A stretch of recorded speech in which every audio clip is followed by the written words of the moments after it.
அதிகாலை சூரியனின் பொன்னிற கதிர்கள் சாளரத்தின் வழியே நுழைகின்றன. ஒரு பாரம்பரிய தென்னிந்திய வீட்டில் அமைதி நிலவுகிறது. மாயா தனது குடும்ப புகைப்படங்களை பார்க்கிறாள். பட்டப்படிப்பில் பிரகாசிக்கும் மகன் அர்ஜுன், வெளிநாட்டில் குடும்பத்துடன் இருக்கும் மகள் பிரியா மற்றும் ஒரு சிறிய பேரன். அவளது கண்களில் ஆழமான இயக்கத்தை காணலாம். அதே நேரத்தில் ஒரு நவீன அலுவலகத்தில் அர்ஜுன் சோர்வாகவும் மன அழுத்தத்துடனும் பல கணினி திரைகளை உற்று பார்க்கிறான். அவன் தனது தொலைபேசியில் அவனும் அவரது தாயும் எடுத்த பட்டப்படிப்பு படத்தை பார்க்கிறான். அர்ஜுன் ஒரு ஆழமான மூச்சை விடுகிறான். தனது பையிலிருந்து ஆரன் என்ற நேர்த்தியான சாதனத்தை எடுக்கிறான். ஒரு மென்மையான புதிய காலத்திற்கேற்ற டோன் ஒலிக்கிறது.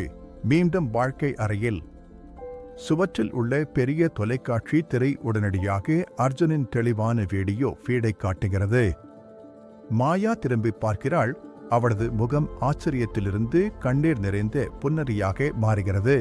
மாயா தனது கைகளை இதயத்தில் இணைக்க அர்ஜுன் தொலைக்காட்சி திரையில் அனைத்து மன அழுத்தமும் நீங்கி நிம்மதியான புன்னரியுடன், அம்மா, நான் வீட்டுக்கு வந்துட்டேன். துபாயில் ஒரு தந்தை தனது மகளுக்கு கதை சொல்கிறார்.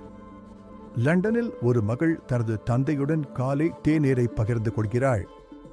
கனடாவில் ஒரு நர்ஸ் தனது கிரேயான் ஓவியத்தை காட்டும் தம்பியிடம் பெருமையுடன் கைதட்டுகிறாள். ஆரன் மூலம் உலகம் முழுவதும் இணைக்கும் காட்சிகள். மாயாவும் அர்ஜுனும் மெதுவாக பேசிக்கொண்டும் சிரித்துக் கொண்டும் இருக்கிறார்கள்.